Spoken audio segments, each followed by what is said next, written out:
So, you're thinking about doing vocational training in Germany? That's fantastic, but first, you're going to need a visa. Today, we're going to break that whole process down into a simple, clear roadmap for you. And just so you know, everything we're about to cover comes straight from the official sources, like the Make It in Germany portal, so you can be sure this is the real deal, giving you the most direct path forward. You know, that dream can sometimes feel like it's buried under a mountain of paperwork. But don't you worry, we're going to take what seems like a really complex process and turn it into a straightforward journey that you can actually follow.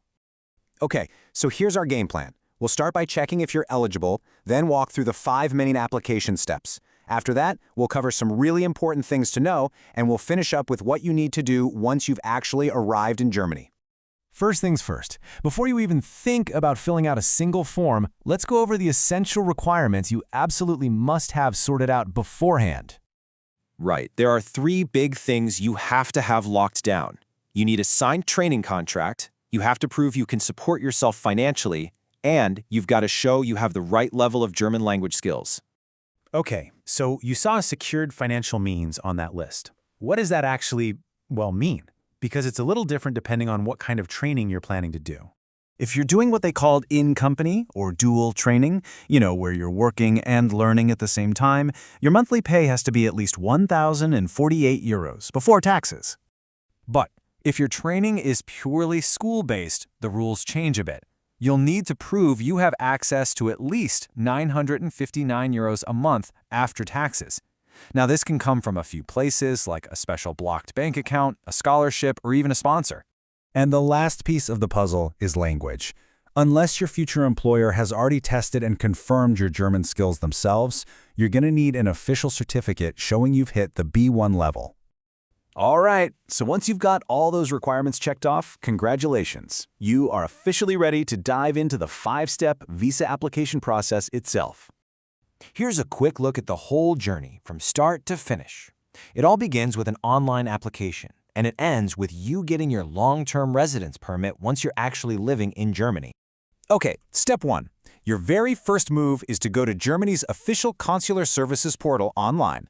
You'll need to create an account there, fill out the application form, and get ready to upload digital copies of your key documents. Yep, like your passport and that super important training contract. Next up, steps 2 and 3 kind of go together. You'll book an appointment at the closest German embassy. When you go, you absolutely have to bring the original versions of all your documents, and you'll need to pay the 75 euro visa fee. After your appointment, with a bit of a wait, you'll finally get your visa. That sticker in your passport, that is your golden ticket.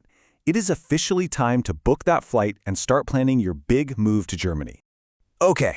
Now let's get into some of the finer details, the kind of insider tips that aren't always obvious but can make a huge difference in how smoothly this whole thing goes for you.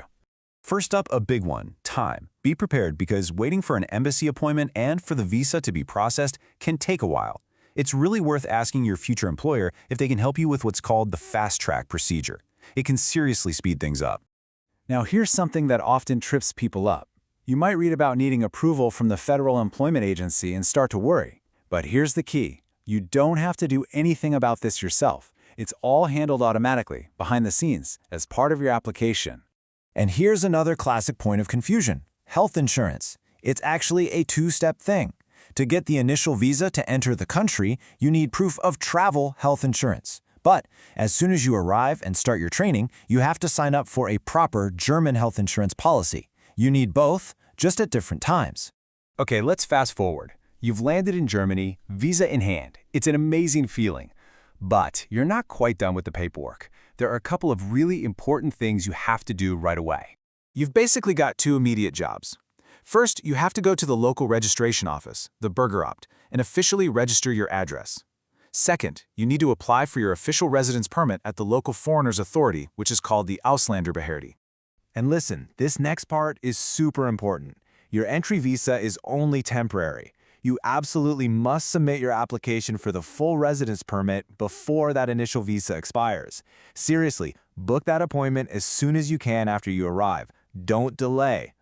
And just so you're prepared, there is one last fee. The residence permit itself can cost up to 100 euros, and you'll pay that when you have your appointment at the foreigners authority.